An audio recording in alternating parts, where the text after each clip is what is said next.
सिकंदर बख्श सिकू भाई हमारे साथ मौजूद हैं। सिकू, हम बहुत सी बातें कर रहे हैं। सबसे पहले तो ये बताइए, कप्तानी पे सबसे पहले बात करते हैं, जहाँ पे आकिब भाई कह रहे हैं कि हारिस को लाया जा सकता था इफ्तिखार की जगह। अब हमारी ये राय थी कि नवाज़ को भी लाया जा सकता था इफ्तिखार की जगह। जब ऑलरेडी टीम अंडर प्रेशर आ गई थी इनिशियली श्रीलंका की, तो वहाँ से उसको एक्सप्लॉइट करना चाहिए था, बजाय इसके कि आप इफ्तिखार से ओवर पे ओवर कराए चले जाएं। व्हाट डू यू से? देखिए, वो अब बिल्कुल आप सही करो। जैसे ही इफ्तिखार ने एक आउट किया था, उसको तब्दील कर देना चाहिए था। He was just change bowler for एक ओवर के लिए वो लेके आए। पूरे टूर्नामेंट में आपने उससे बॉल नहीं कराई, और एक्सक्यूज मी, जो सबसे अच्छा बॉलर था आपने उसको बॉल ही नहीं कराया, उससे 3 ओवर करा गए आप।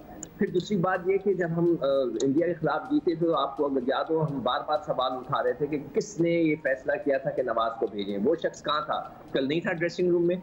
यानी कि जब मैच शुरू हुआ है तो एवरेज रिक्वायर्ड थी 8.5, और जब रिजवान आउट हुए तो एवरेज आप गेस कर सकते हैं कितनी होगी थी? 17.65।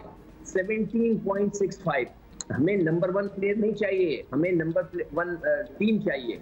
वो क्या फायदा उसका कि हम अचार डालेंगे उनकी इनिंग का कि वो नंबर 1 है। 16 ओवर वो खेल गए, 16 ओवर, और उन्होंने कहीं भी एवरेज को मेंटेन ही नहीं किया। बस वो मतलब कि वो खड़े रहे। इस तरह T20 क्रिकेट नहीं खेली जाती कि आप वहाँ पे 16 ओवर खड़े रहे। कोई इफ्तिखार की जो स्ट्राइक रेट है उससे तो वनडे भी शायद नहीं खेला जाता। अब चले, Rizwan number 1 player of the world है, नंबर 1 नंबर 2, वो तो एक एंकर बने हुए हैं, ठीक है। सिकू वो एंकर का किरदार अदा कर रहे हैं, बाकी तो कोई कुछ, बाकी क्यों नहीं आके खेल रहे? वो अगर एक टिकने की कोशिश कर रहे हैं, वो चले एंकर बन गए, उनको हम कंसिडर कर लेते ना, बाकी भी आके वही कर रहे हैं यार। देखिए, मैंने कल भी ये बात बोली थी कि जब शुरू से जो है बाबर और रिजवान रन्स कर रहे थे, नीचे वालों की बारी आती थी 2 या 3 ओवर में। बाबर फेल हुए, फखर फेल हुए, कोई लड़का कुछ परफॉर्म नहीं कर सका। तो उनको बहुत पहले मैं बार बार कह रहा हूँ, अब आप कह रहे हैं वर्ल्ड कप की टीम में जो है अगर आप शुएब मलिक को बुला लेंगे तो हमारी क्रिकेट तो तबाह हो गई ना। कि एक 40-42 साल के लड़के को आप दोबारा वापस लेके आ रहे हैं इसलिए कि आपके पास कोई लड़का नहीं है। ये आपने तबाही कर दी है 3 साल, पिछले 3 साल के अंदर। सिकंदर, एक और आप पॉइंट ऑफ व्यू, बहुत से लोगों का ये भी कहना है कि why do we even start with Babar now? अगर कुछ अरसे से हमें पता चल गया कि उनकी performance for whatever reason and he hopefully and definitely bounce back as well, तो ओपनिंग उनसे क्यों करवा रहे हैं? क्या ये ऑर्डर भी बदला नहीं जा सकता, नोइंग कि इस पूरे टूर्नामेंट में क्या हुआ है बाबर की परफॉर्मेंस वाइज? देखिए, आपको पता है कि ये टीम चलाते हैं बाबर और रिजवान मिलकर, ठीक है। वो एक नंबर 1 वो हो गया, एक नंबर 2 वो हो गया, मगर हम तो नहीं नंबर 1 हुए ना। हमें एशिया में नंबर 1 होना था ना, हम नहीं हो सके। तो हमने वही तो मैं बात पूछ रहा हूँ कि उनके नंबर 1 होने से हमें क्या फायदा? पाकिस्तान को, पाकिस्तान का तो कुछ नहीं हुआ ना। एक शख्स, मैं तो अभी भी ब्लेम करूंगा रिजवान को कि 16 ओवर खेल गए आप। भाई आप 10 ओवर के बाद उस एवरेज को मेंटेन करना शुरू कर देते कि भाई अब 10 ओवर में हमें 10 रन चाहिए या 9 रन चाहिए, तो उसको मेंटेन करो, दूसरे को खिलाते। किसने कहा था कि इफ्तिखार को भेजो? वो कौन शख्स था जिसने नवाज को पहले भेजा? ये सारी चीजें हैं जिसको पूछना पड़ेगा ना। ये लड़के चलाते हैं बाबर और रिजवान मिलकर टीम। बस वो एक दफा जो अच्छा, शोएब मलिक ने कल एक ट्वीट भी की हुई है, पसंदीदगी नापसंदीदगी, लाइक्स डिसलाइक्स, दोस्तियां, मतलब इफ्तिखार से बॉलिंग कराए चले जाना, फिर इफ्तिखार को भेज देना, और इफ्तिखार का माशाल्लाह उसी तरह सोच के खेलना कि है कोई 200 ओवर का मैच। भाई रिजवान अगर एक तरीके से खेल रहे हैं तो इफ्तिखार क्यों उस तरीके से कैसे खेल रहे हैं? हमें नहीं 2 एंकर चाहिए उस वक्त जहाँ पे 100 के स्ट्राइक रेट से वनडे नहीं खेलती आजकल दुनिया, हम T20 में उतरे हुए हैं। अच्छा, शोएब मलिक की आपने बात की थी, फिर हैदर हैं, शान मसूद हैं, मतलब इनको क्यों नहीं कंसिडर करते ये लोग? या फिर अब वो कंसिडरेशन में आएंगे? शोएब मकसूद हैं यार, आप ऐसे लोगों के नाम ले रहे हैं, शोएब मकसूद, और मैं क्या बोलूं आप लोगों को, यही तो अफसोस हो रहा है। नहीं, शान मसूद की तो बात हो भी रही है। नहीं, शान मसूद तो ठीक है, वो इस वक्त कंटिन्यूसली रन कर रहा है, मगर मेरी तो बात आप नहीं समझ रहे कि 42 साल के लड़के को आप वापस इसलिए लेके आ रहे हैं, आपके पास लड़के नहीं? क्या लोगों को जब इफ्तिखार सेलेक्ट हुआ था हमने उस वक्त नहीं कह दिया था? आसिफ सेलेक्ट हुआ था, मैंने नहीं कहा था तो ये गलत हो रहे हैं सारे लड़के? ना आसिफ को होना चाहिए था, ना इफ्तिखार को होना चाहिए था। मगर सेलेक्टर को तो पता था ना, क्या कप्तान को नहीं पता था? कप्तान तो उनके साथ सारे वक्त खेलता है, हम तो खेलते भी नहीं है उनके साथ, हम तो दूर से बैठ के देखते हैं। हम उस वक्त कह रहे थे कि ये पिच नहीं हो सकते, आपने जबरदस्ती इसको खिलाया, तो आपको सेलेक्टर से पूछना पड़ेगा। मुझे तो हैरान इस बात की है कि रमीज राजा जब आए थे उन्होंने कहा था अब एक क्रिकेटर आ गया है और वो क्रिकेटर को क्रिकेटर की तरह चलाएगा। वो तो कुछ करते ही नहीं है, वो कुछ बोलते ही नहीं है सिलेक्शन के ऊपर कि क्या हो रहा है क्या नहीं हो रहा।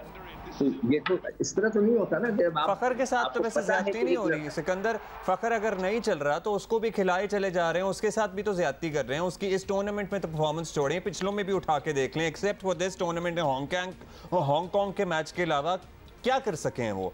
उनको वापस भेजिए डोमेस्टिक में, उनकी फॉर्म वापस आए। उसके 21-22 मैच थे जिसमें सिर्फ 250 थे T20 के अंदर, T20 के अंदर, नॉट वनडे, T20 के अंदर। मगर वही बात है कि बस उनके अलावा कोई प्लेयर ही नहीं है।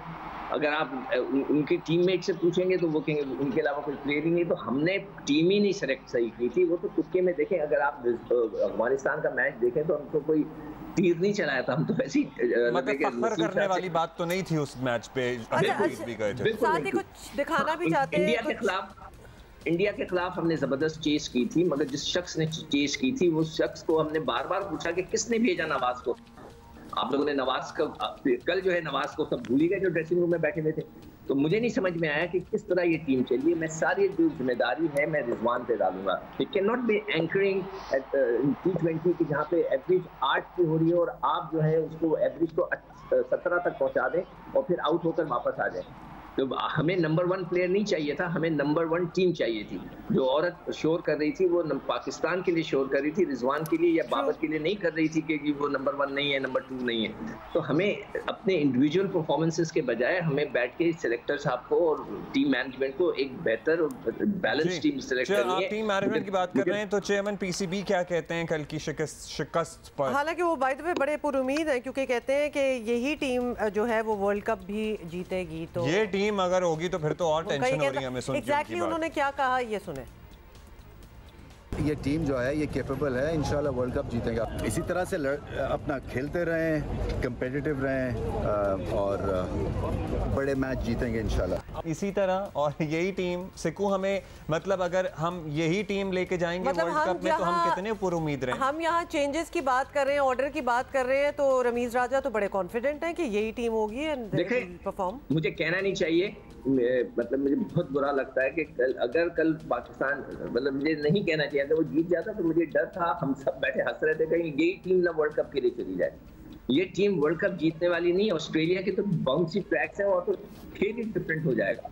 वहां जाकर हम क्या करेंगे, तो आपको प्रॉपर टीम सिलेक्ट करनी पड़ेगी। अब मुझे नहीं पता कि ये लोग किसको सिलेक्ट करेंगे, नाम तो बहुत सारे हैं, मगर क्या आपने उनको पहले क्यों नहीं ट्राई किया कि सीधा लेकर। अब जब इंग्लैंड की सीरीज आ रही है, इसके अंदर 7 मैच हैं, फिर न्यूजीलैंड से आपके 3 मैच है, टोटल 10 मैच है आपके पास, मगर आपको टीम पहले अनाउंस करनी है। आप कैसे करेंगे, आप कैसे बनाएंगे, ये बड़ा एक क्वेश्चन मार्क है। देखते हैं कि पाकिस्तान क्रिकेट बोर्ड और जो सेलेक्टर हैं उनके वो कैसे इस चीज़ को मैनेज करते हैं कि कौन सा लड़का लेके जाएं कि जो कि अभी से अनाउंस करनी है वर्ल्ड कप की टीम और वो वहाँ जाके performance they they. It will be a big question mark. अच्छा, साथ ही कल एक और भी चीज़ हुई कि क्रिकेट स्टेडियम के बाहर एक इंडियन जर्नलिस्ट है, उसने भी कोई सवाल किया रमीज राजा साहब से और रमीज राजा को अच्छा नहीं लगा। ये भी सुन किसी को भी नहीं अच्छा लगता, मतलब सुने क्या कह रहे हैं। नाखुश है, उनके नाम कोई संदेश बड़ी नाखुश है। ये आप देखें, आप इंडिया से होंगे जी, तो आपके तो बहुत खुश होंगे। नहीं, हम खुश नहीं है सर। तो फिर अवाम को तो कौन सी अवाम? मैंने देखा है पाकिस्तान के लोगों को यहाँ से रोते हुए जाते हुए देखा है। क्या मैं गलत बोल रहा हूँ? आप अवाम को अवाम डिसहार्टेंड नहीं है, बिल्कुल ऐसे मत कीजिए रमीज सर, अवाम डिसहार्टेंड है।